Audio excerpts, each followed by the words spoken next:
છે તો શું સદગુરુ આપણને અભયપદ આપે છે, વચન આપે છે, મુક્તિપદ આપે છે, અને આપ્યા પછી જો આપણને આ છૂટતું ન હોય તો જે બંધનમાં હોય એ બંધન મુક્ત હોય તો બરાબર છે, પણ બંધનમાં હોય તો આપણને નથી છોડાવી શકતા. ગમે તે અધિકારી સંત હોય એ બંધન મુક્ત હોય, એ માયાથી પર હોય. ભલે શરીર મળ્યું છે એટલે માયાની અંદર આપણને લાગે, પણ જ્યારે એવો ટાઈમ હોય એટલે પછી એને ખબર પડે છે, એટલે એ માયાથી પર છે, માયામાં હોવા છતાં માયાથી પર છે. નિરાજ મહારાજે કીધું કે આદિ અંતને મધ્યમાં બોલે એ વસ્તુ સાચી છે. તો અત્યારે આપણને મનખાદેહ મળ્યો છે એ મધ્યમાં છે, અને આ વાણીની જે રજૂઆત થઈ રહી છે ને એ પણ મધ્યમાં જ વાણી છે. જ્યારે આપણને સપનું આવે ત્યારે એમાં એક વાણી હોય, એને વૈખરી કહેવામાં આવે. પછી બહાર આપણો જે દેહ મોટો છે, પૃથ્વી, પવન, પાણી, આકાશ ને અગ્નિ, એમાં એક વાણી પડી છે. એ વાણીને પશ્ચંતી વાણી કહેવાય. પછી સદગુરુ આપણને એક એવા પદમાં લઈ જાય જેને ચોથું પદ કહેવામાં આવે. જ્યારે સદગુરુ મહારાજને બધું સમર્પણ કરવી અને પછી તમે બોલતા હોય, અને બોલતા હોય પણ સદગુરુ સમજાવે કે અત્યારે તમે આ બધું આપી દીધું છે તો તમે બોલો છો કેવી રીતે? તો એ તમારો એક ચોથો દેહ છે જેને વિદેહી દેહ કહેવાય. અને આ વિદેહી દેહની અંદર પરાવાણી છે. પરા, પ્રસન્નથી મધ અને વેખરી, આ ચાર વાણીની મેં વાત કરી. તો એવી રીતે આપણા ચાર દેહની અવસ્થા છે, જેને સ્થૂળ, સૂક્ષ્મ, કારણ અને મહાકારણ કહેવાય. કહેવાનું હું શું ભાવાર્થ કહું છું કે ખરેખર મુક્તિપદ આમાં કોને લેવાની છે? આમાંથી કોને મુક્ત કરવાના છે આપણે? નહીતર તો જ્ઞાન ન હોય અને મુક્તિપદ આપણને મળે નહીં ને શરીર પડી જાય તો એના માટે બહુ દુઃખ છે. 184ની વાતે હું નથી કરતો, પણ એના માટે બહુ દુઃખ છે. આ માનવ અવતારની અંદર જો એને પરમાત્માનો ભેટો ન થાય તો પછી બીજા કોઈ અવતારમાં પરમાત્મા મળવાના નથી. તો સંતોએ વિનંતી કરી અને કીધું છે કે પરમાત્મા તો તારામાં છે, તો દિલ દરિયાની અંદર સુરતા રાણીને ડૂબકી મરાવવાની છે શ્વાસા ઉશ્વાસા દ્વારા. બરાબર. અત્યારે એક ઘડીક જ આપણી સુરતાને બહારથી સમેટો વાળી અને શ્વાસા ઉશ્વાસાની સાથે જ્યારે નાભી કમલની અંદર જાય પછી એને સુખમણા નાડીનો સંગ થાય ત્યારે સુરતા દિલ ભીતરની અંદર ડૂબકી મારી શકે છે. પણ ક્યારે મારી શકે કે પહેલાં એને સદગુરુ મળે છે. કોને?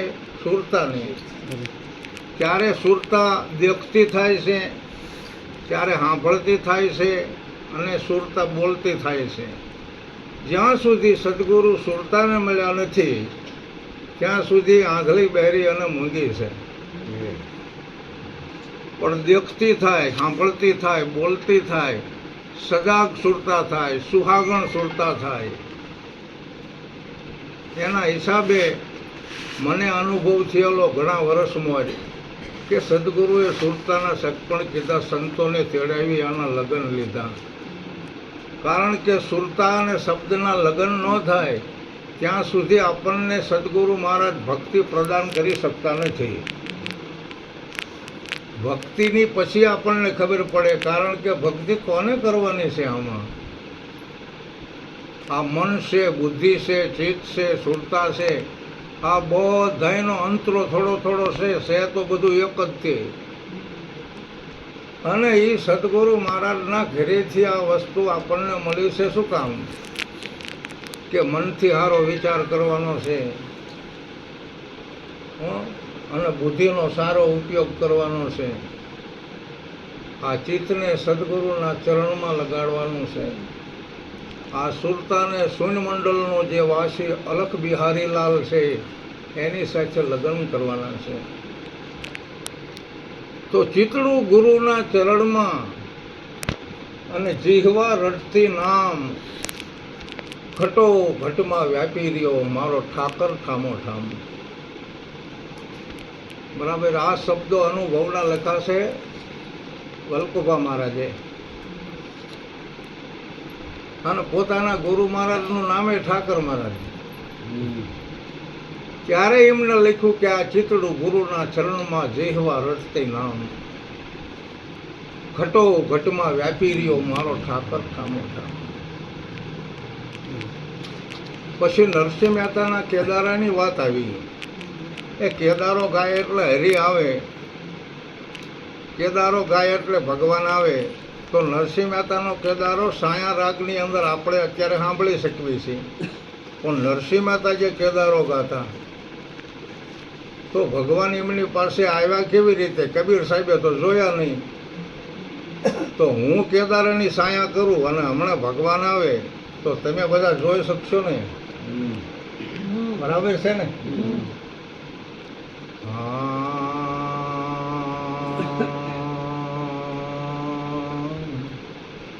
દર્શન દો ઘનશ્યામનાથ મોરી અખિયા પ્યાસી રે. દર્શન દો ઘનશ્યામનાથ મોરી અખિયા પ્યાસી રે. જેને કેદારો રાગ કહેવાય. અને મને થોડીક આ રાગની ગમ ખરી, પણ ભગવાન આવ્યા એ તો મેં જોયા. કેદારો રાગ કર્યો ને ભગવાન આવ્યા એટલે મેં જોયા. જોયા તો કેવી રીતે જોયા? કે આપણે જ્ઞાન ચક્ષુથી જોયા. એક નક્કી માનવાનું કે આ આંખોથી જો આપણે જોવા જઈશું તો માયા જ દેખાશે, પણ જ્ઞાન ચક્ષુથી આપણે જોશું તો આપણને માયાથી પર રહેલા પરમાત્માના દર્શન થશે. તો આ બોલે છે અત્યારે, કેદારો બોલે છે, શબ્દની રજૂઆત થઈ રહી છે. શબ્દ સદગુરુના ઘરેથી આવે છે અને નાભી કમળમાં જાય છે, બંકનાલની બજારે થઈને તરવેણીમાં થઈને મુખથી બહાર પડે છે. આ શબ્દરૂપી સાહેબો જે અગમ ધર્મમાં બિરાજે છે અને આપણા પાસે આવે છે, પણ શબ્દને કેવી રીતે જોવો? બરાબર. શબ્દને જોવો બહુ આકરો ખેલ છે. જ્યારે હું, મારું, તારું, મોહ, મમતા, માયા, આવું બધું જ્યારે આપાપણાના આપણે ત્યાગી બની જવી ને, ત્યારે શબ્દ મૂર્તિ આપણને દેખાવાની. શબ્દ મૂર્ત ને સુરતામાં રાખી, પરમ તત્વને સમજી લો પાંખી. એ હૈયામાંથી ને હું પદ હટાવો, સચિતાનંદમાં સર્વે સમાવો. હરિભજનમાં હોંશેથી આવો, હે ગુરુ ગોવિંદના ગુણ ગાવો. સત્સંગી પ્રેમી રંગ રસિયા, ગરવા બનતા તો ગુણ લાગવાય, ગુણ ગવાતા તો મનડું ગળાય.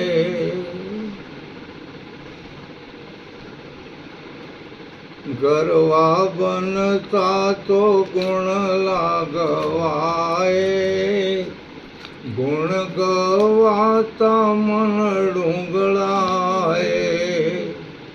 ચોખા ચિત ચંદન લો ને લાવો, હરિભજનમાં હોશેથી આવો.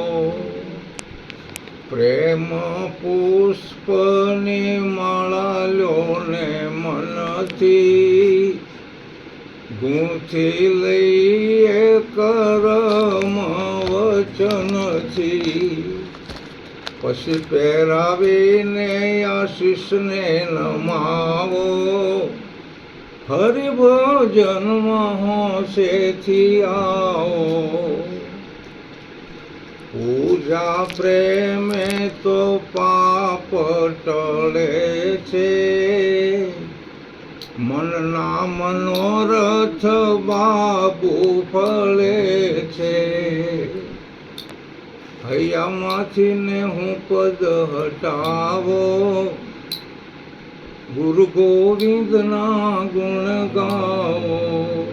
સત્સંગ પ્રેમી રંગ રસિયા, જે સંપ્રદાયની અંદર અત્યારે આપણે ચંપલાયું છે, અને નિરાત ગ્રુપ નામનું પુસ્તક છે. એની અંદર નિરાત મહારાજે જબરદસ્ત જ્ઞાન પીરસી દીધું છે. લેવાનું ને નિરાત ગ્રુપ, જેની અંદર દશા અવતાર જેનું વર્ણન કર્યું છે, બરાબર. અને એનું વર્ણન કરતા આપણે અત્યારે આખી રાત જતી રહી. અને તમે અત્યારે દશા અવતારના નામ સાંભળો ને તોય તમારા જીવનું કલ્યાણ છે ને જીવની જાગૃતિ છે. પહેલો કાચબાનો અવતાર, બીજો માછલાનો અવતાર, ત્રીજો ભૂંડનો અવતાર, ચોથો વામન અવતાર, પાંચમો નરસિંહ અવતાર, છઠ્ઠો પરશુરામ અવતાર, સાતમો રામા અવતાર, આઠમો કૃષ્ણ અવતાર, અને નવમો રામાપીરનો અવતાર, અને 10મો કલ્કી અવતાર. હવે 10મો કલ્કી અવતાર આપણે થઈ ગયો છે, બરાબર. ભગવાનનો 10મો જે અવતાર છે એ 10મો અવતાર થઈ ગયો છે. આપણે દર્શન કરવા જઈશું ને, હે, જેને દર્શન કરવા આવવું હોય આ શું કરો. અરે વાહ. કલ્કી અવતાર જેને કહેવામાં આવે એ તો નક્કી થઈ ગયું. દાસી જબુએ કહી દીધું. એમ આપણને જો જ્ઞાન ધારા છે ને એ હવળે હવળે હવળે આપણને ક્યાં સુધી પહોંચાડશે. અગમ અપાર જ્ઞાન છે, આને ગમે એટલું સાંભળવી તોય પાર આવે એવો નથી. આજે મેં એક ભાવગીત લીધું છે, એ બાબુરાવ મહારાજનું ભાવગીત બોલ્યો. અને આપણા નિરાજ સંપ્રદાયની 3 પેઢીઓ જોઈ મેં. કારણ કે બાબુરાવ મહારાજ જ્યારે ચોકડી ગામ આવેલા ત્યારે 2 રાતું રહ્યા હતા, અને આખા ગામમાં જેમનું ફુલેકું ફર્યું હતું, અને એ અબીલ ગુલાલ કંકુણ એવું બધું ઉડતા